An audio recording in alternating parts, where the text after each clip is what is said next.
बिस्मिल्लाहिर्रहमानिर्रहीम। मेरा नाम ब्रिगेडियर मुमताज़ कालों है और पाकिस्तान आर्मी में मैंने 33 साल नौकरी की। और एक बड़ा मिराकलस सर्वाइवल का वाक़या जो कि बड़ा इंटरेस्टिंग है वो मैं आज सुनाना चाहता हूँ, जो कि ज़िंदगी भर ऐसे वाक़यात याद रहते हैं। मैं मेजर था आर्मी में और ये 92 की बात है कि हम पाकिस्तान आर्मी कॉन्टिजेंट के साथ कैम्बोडिया में पीस की मिशन की ड्यूटी के लिए गए और हमारी पूरी बटालियन एक जगह इकट्ठी थी। वहाँ पे जाके चूँकि और भी बहुत सारे मुल्कों की फ़ौज आई हुई थी, तो वहाँ पे हर बटालियन को उन्होंने एक हेलीकॉप्टर दिया for the movement from one place to the other. तो ये MI-17 हेलीकॉप्टर थे और इनके जो पायलट्स थे वो रशियन थे और इसकी कैपेसिटी को 30-35 लोग इसमें सफ़र कर सकते हैं। ये अच्छा खासा बड़ा हेलीकॉप्टर था। तो ये तकरीबन मिड 92 की बात है। वहाँ पे कैम्बोडिया में एक जगह है सीम रीप, तो वहाँ से हम ट्रैवल करके अपने बटालियन हेडक्वार्टर में जा रहे थे। तो चूँकि वो खैमरूज गुरिल्ला हैं जो कि वहाँ पे एक्चुअली ट्रबल क्रिएट वही कर रहे थे और उन्हीं के ख़िलाफ़ ये पीस कीपिंग मिशन गया था, जिन्होंने वहाँ पे जाके इलेक्शन कराने थे और उन गुरिल्लाज की एफर्ट्स को बीट बैक करना था to restore peace in Cambodia. तो हम जब फ्लाई करके जा रहे थे तो रशियन पायलट्स ने कंपैरेटिवली लो फ्लाइंग वहाँ पे की। हालांकि ऑर्डर यह था कि अबव 1200 फीट फ्लाई करना है, तो वो तकरीबन 500-600 फीट के ऊपर या 400 फीट के ऊपर फ्लाई करके जा रहे थे, नॉट रियलाइजिंग कि जी ये आगे कोई डीप जंगल में ये गुरिल्लाज भी हो सकते हैं जो कि ऐसा अग्रेसिव एक्शन कर सकते हैं।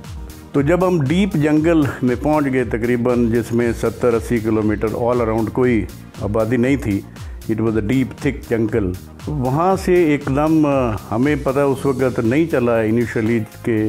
नीचे से गुरिल्लाज ने फायर किया और वो उनके पास वेपन भी 12.7 mm गन थी, जिसमें कंपैरेटिवली बड़ी गोलियाँ पड़ती हैं और एंटी एयरक्राफ्ट वेपन भी गिना जाता है। तो वो फायर जो था वो नीचे से कुछ 4-5 बुलेट्स उसमें हेलीकॉप्टर में लगी और अल्लाह ताला की तरफ से ये मैं कहता हूँ कि एक मिरेकल था कि हम जितने लोग वहाँ पे बैठे हुए थे, कुछ 16-17 के करीब लोग थे, तो हम सब के दरमियान से वो गोलियाँ लगी और उसमें से 2-3 गोलियाँ प्रोबेबली जाके रोटर के अंदर हिट की, जो कि हेलीकॉप्टर के ऊपर लगा होता है पंखा। तो वहाँ से रोटर का जो फ्लूइड था वो फ्लूइड लीक किया और पूरे कैबिन में फैल गया और वो रेड कलर का फ्लूइड था और हम सब परेशान हो गए कि ये खून है क्या है, जो कि पूरा उसने अंदर से उसको रेड कर दिया है। तो इमरजेंसी में उठ के हमारे एक साथी ने जाके नॉक करके कॉकपिट, क्योंकि कॉकपिट जब पायलट अंदर बैठ जाते थे तो अंदर से उसको बंद कर लेते, तो उन्होंने जाके नॉक किया और उनको ये बताना के लिए बुलाया पायलट को पायलट फ़ौरन आया बाहर, अपने उधर से दरवाज़ा खोल के उसने झांका जब केबिन के अंदर, तो he was फ्लैबरगास्टेड, he was surprise कि ये हुआ क्या है। एकदम जब उसने रियलाइज़ किया कि ये तो वो फ्लूइड है जिसके ऊपर वो सारा बेस करता है, वो रोटर जो है वो चल रहा होता है।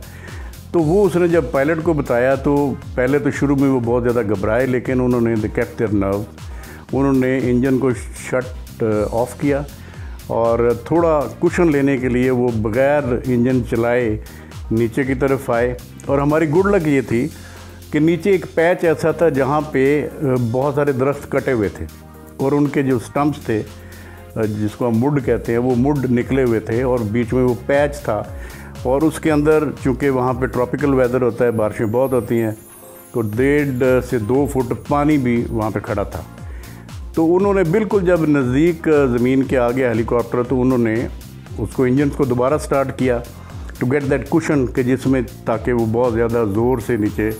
हेलीकॉप्टर ना गिरे पत्थर की तरह। तो वो एक थोड़ा सा कुशन मिला, लेकिन उसके बाद जब हेलीकॉप्टर नीचे गिरा तो वो जो वुडन स्टम्प्स थी, जो दरख्तों की वो स्टम्प्स थी, उनके ऊपर वो इस तरीके से गिरा कि जो उसकी दुम थी वो टेढ़ी होके एक तरफ उलट गई। जो कॉकपिट था उसमें पायलट्स को छोटी मोटी को ब्रूजेज आई, लेकिन वो एक उधर से निकल आई, हमारे जो केबिन था उधर से भी, और फिर अल्टीमेटली पानी की तरफ से भी हमें थोड़ा सा कुशन मिला। और although we had a big jump, मतलब उसमें लेकिन कोई ऐसी मेजर इंजरी किसी को नहीं आई। अब जब हम नीचे बारी बारी उतरे पानी के अंदर, तो एक छोटा सा वहाँ पे कोई जैसे कहते टीला सा था छोटा सा, जिसके ऊपर हम सारे खड़े हो गए, क्योंकि सारी तरफ हर तरफ पानी था और बीच में एक खुश्क जगह इतनी सी थी तो 15-20 फुट की, उसके ऊपर हम चढ़ के खड़े हो गए। और जो ही हम वहाँ पर खड़े हुए हैं तो हमने देखा कि ये खैमरूज गोरिल्लाज जो थे, और वो उन्होंने आके हमें चारों तरफ से घेर लिया, क्योंकि उन्होंने जब फायर किया था तो उनके फायर करने वाली लोकेशन से ज़्यादा मेरा ख्याल को 500-600 गज के ऊपर जाके तो ये हेलीकॉप्टर नीचे गिरा था, और उन्होंने देख लिया था कि हेलीकॉप्टर क्रैश हो रहा है। उन्होंने आके हमें जब घेर लिया तो चूँकि हम नए वहाँ पे गए थे, कोई लैंग्वेज का इतना नहीं पता था, तो छोटे मोटा हमें आता था उनका जी अखुन चरण और इस तरह का कि जी क्या हालचाल है, इससे ज़्यादा किसी को लैंग्वेज नहीं आती थी, ना ही हमारे पास कोई ऐसा बंदा था जो कि हमें ट्रांसलेट करके उनकी लैंग्वेज हमें बता सके, या इंटरप्रेटर वगैरह कोई नहीं था। अब जब उन्होंने घेरा डाल लिया तो ये चूँकि नए हम गए थे, हमें ये भी नहीं पता था कि वो किस तरह रिएक्ट करेंगे और क्या वाकई वो हमारे ऊपर फायर करेंगे या नहीं करेंगे। तो उस वक्त जो हमारे सीनियर थे कर्नल साहब, कर्नल तारिक, बाद में ब्रिगेडियर रिटायर हुए, तो उन्होंने ये सोचा कि इनसे थोड़ी बहुत नेगोशिएशंस करनी चाहिए। तो I volunteered along with another captain. तो हम दोनों ने आहिस्ता आहिस्ता उनकी तरफ बढ़ना शुरू किया, और वो पानी के अंदर से चलते हुए, ऑफ कोर्स वो बीच में कोई 1.5-2 फुट पानी के अंदर चलते हुए, जब जो हमें अपेरेंटली लग रहा था कि उनका वो रिंग लीडर है या उनका जो बॉस है वो एक दरख्त के पीछे पोजीशन लेके खड़ा था, इसी तरह बाकी भी सारे दरख्तों के पीछे पोजीशन लेके खड़े थे। तो उसके पास जाके जब बड़े मैंने प्यार से, बड़े तहम्मुल से उससे बात करने की कोशिश की, तो ही बिकेम हाईली फ्यूरियस, और उसने अपनी वो राइफ़ल कॉक की and he was about to shoot us, लेकिन सिचुएशन को रियलाइज़ करते हुए I lifted my both hands. Captain जो मेरे साथ थे उन्होंने भी अपने दोनों हाथ ऊपर उठाए, और हमने आहिस्ता आहिस्ता बैकवर्ड फुट करते हुए पीछे की तरफ बढ़ना शुरू किया। बट हमारी बॉडी लैंग्वेज जो थी उसमें हम उसको ये शो करना चाह रहे थे कि जी हम पीसफुल हैं, हम कोई आपके साथ यहाँ पे लड़ाई करने नहीं आए, ना ही हमारे पास कुछ ज़्यादा वेपन्स थे। 1-2 वेपन्स थे जो कि हेलीकॉप्टर के अंदर ही पड़े हुए थे, और चूँकि असेस सिचुएशन उस तरीके से नहीं हो सकती थी, और जितने लोगों ने हमें घेरा डाला था तकरीबन 100 के करीब ऑल अराउंड, तो उस वक्त एक आधे वेपन से रिएक्ट करना भी शायद मुनासिब नहीं था according to the local tactics. तो हमने आहिस्ता आहिस्ता पीछे आना शुरू किया, और जब हम पीछे आए, मीनवाइल जब हेलीकॉप्टर क्रैश हो रहा था तो जो रशियन पायलट्स थे उन्होंने एक SOS कॉल दी, जो कि करीबी अगर कोई हेलीकॉप्टर हो रहा हो या जो टावर था वो उसको अटेंड कर सकता। टू आवर गुड लक हुआ ये कि एक बांग्लादेश बटालियन के साथ जो हेलीकॉप्टर था ये MI-17, वो हमसे को 20-25 किलोमीटर के डिस्टेंस के ऊपर फ्लाई करके जा रहा था। तो उन्होंने, चूँकि वो भी पायलट रशियन थे,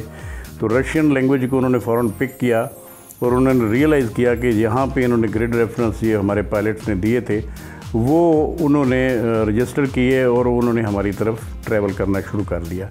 तो यहाँ पे एक बड़ी इंटरेस्टिंग चीज़ ये भी है कि वो भी मैं समझता हूँ कि that was again a miracle कि जी हमारी ये जो SOS कॉल थी पायलट्स की तरफ से वो फौरी तौर पे इंटरसेप्ट हो गई, क्योंकि ये टाइम था को मगरब से कोई 1 घंटा पहले का, और ये 1 ही घंटे का रिएक्शन टाइम था जिसमें कि हम अपलिफ्ट हो सकते थे या इवैक्यूएट हो सकते, रेस्क्यू हो सकते थे। तो उन पायलट्स को तकरीबन 10 से 15 मिनट लगे, चूँकि हमारा हेलीकॉप्टर एक ओपन पैच में नीचे गिरा हुआ था जहाँ पे दरख्त कटे हुए थे, तो उसने डिस्टेंस से ऊपर फ्लाई कर रहा था, तो उसने उसको आइडेंटिफाई कर लिया। अगर हम थिक जंगल के अंदर हेलीकॉप्टर क्रैश हुआ होता तो चूँकि ऊपर से दरख्त सारे मिले होते हैं, तो प्रॉबेबली उस हेलीकॉप्टर को सर्च करना भी मुश्किल होता। और सेकेंडली चूँकि UN के हेलीकॉप्टर्स के कलर भी वाइट थे, ऊपर यूनाइटेड नेशन का वो सिंबल भी बना होता है, तो वो प्रॉबेबली ईजी था उनके लिए उसको पिक करना। तो आहिस्ता आहिस्ता वो होवर करता हुआ जब हेलीकॉप्टर नज़दीक आया, तो चूँकि लैंडिंग की तो जगह वहाँ नहीं थी, क्योंकि नीचे सारा पानी था और वुडन स्टम्प्स थे, तो लैंड नहीं कर सकता था। तो अल्टीमेटली जब वो 5, 7, 10 फुट के ऊपर उन्होंने वो होवर करते हुए वहाँ से वो जो उनके पास जो सीढ़ी होती है जो रोप्स वाली और वुडन की, वो उन्होंने नीचे की। और चूँकि हेलीकॉप्टर के उसको जो है पंखों का इतना ज़्यादा प्रेशर था होवर करने का कि वो बिल्कुल स्विंग कर रही थी और बड़ी मुश्किल से अल्टीमेटली हमने वो काबू किया। अच्छा, यहाँ पे इंटरेस्टिंग बात यह है कि उस वक्त तक गोरिल्लाज ने प्रॉबली उन्होंने इतना हेलीकॉप्टर नीचे आके उड़ता हुआ शायद पहली दफ़ा देखा था। दे वर सरप्राइज्ड और उनके दिमाग शायद अल्लाह ताला ने माफ़ कर दिया कि उन्होंने उस तरह शुरू में रिएक्ट नहीं किया और वो बड़ी इंटरेस्ट के साथ ये सारा कुछ देखते रहे और हम एक एक करके हेलीकॉप्टर के अंदर जाते गए। लेकिन हमारे साथ जो रशियन पायलट्स थे उनकी प्रोफेशनलिज्म बड़ी अप्रिशिएट करने वाली है, लेकिन एट द सेम टाइम जो डेंजर था उसके लिहाज से उनका रिएक्शन बड़ा स्ट्रेंज था। उन्होंने कहा जी चूँकि हमारा है ये हेलीकॉप्टर यहाँ पे क्रैश हुआ है तो we can not leave our machine at its own, तो हम तो इसके साथ रहेंगे। जब हेलीकॉप्टर यहाँ से इवैक्यूएट होगा तो फिर ही हम यहाँ से रेस्क्यू होंगे, उसके बगैर हम यहाँ पे इसको छोड़ के नहीं जाएंगे। चूँकि उनकी असेसमेंट में भी ये था कि उस वक्त तक गोरिल्लाज इतने फ्यूरियस एक्शन नहीं दिखा रहे थे या वो फायर शायर नहीं कर रहे थे, तो दे थॉट कि शायद ये इसी तरह ही बिहेव करेंगे। अच्छा, एक और चीज़ जो कि अट्रैक्ट कर रही थी उन गोरिल्लाज को वो ये थी कि हमारे हेलीकॉप्टर में खाने पीने का सामान था, उसमें कंप्यूटर्स थे, लैपटॉप थे, एसीज़ थे और इस तरह का स्टफ़ था। क्योंकि जब हेलीकॉप्टर गिरा तो वो भी तकरीबन बाहर बिखर के फैल गया, कुछ पानी के अंदर, कुछ वैसे, तो उनको दूर से वो डब्बे शब्बे सारे नज़र आ रहे थे। तो प्रॉबली उनका जो मेन अट्रैक्शन थी वो खाने पीने की चीज़ें और ये सामान था और शायद उनका हमारी तरफ शूट डाउन करने वाला जो हिसाब था वो शायद उस वक्त उनका प्रायोरिटी नहीं थी। अच्छा, जब हमारा हेलीकॉप्टर वहाँ से ट्रैवल करके गया तो दे डिड नॉट फायर, और जो ही हम 2-3 मिनट की फ़्लाइट करके पहुँचे तो वो जो रशियन पायलट्स हमारे वाले थे क्रैश्ड हेलीकॉप्टर के, उन्होंने नीचे से SOS कॉल दी कि जी they are travelling towards us, they are moving towards us, और अब तो उन्होंने सब ने अपने वेपन कॉक कर लिए हैं और they will shoot us and please come back for our rescue, please come back for the rescue. अब ये उन्होंने जब ये कहा तो हम सब ने सजेस्ट किया पायलट्स को कि चूँकि हम वहाँ से कोई तकरीबन 1.5-2 किलोमीटर का सफ़र कर चुके थे कि आप एटलीस्ट थोड़ा सा हेलीकॉप्टर लो करके, वहाँ पे ऐसा एरिया भी था जहाँ पे लोगों को ड्रॉप किया जा सकता था, तो आप लोगों को ड्रॉप कर दें ताकि मिनिमम लाइफ रिस्क हो और बाकी लोगों को आप रेस्क्यू करके ले आएँ और इधर से फिर हमें लिफ्ट कर लें। लेकिन रशियन पायलट्स ने कहा कि नहीं, वो हमारे कॉमरेड हैं और हमने इसी तरह ही वापस जाना है और फिर उनको साथ लेके आना है। तो जो ही हम वापस वहाँ पे पहुँचे और वहाँ पे होवर करते हुए जब उन्होंने अपनी वो सीढ़ी इसी तरह नीचे की, तो चूँकि वो 3 लोग थे,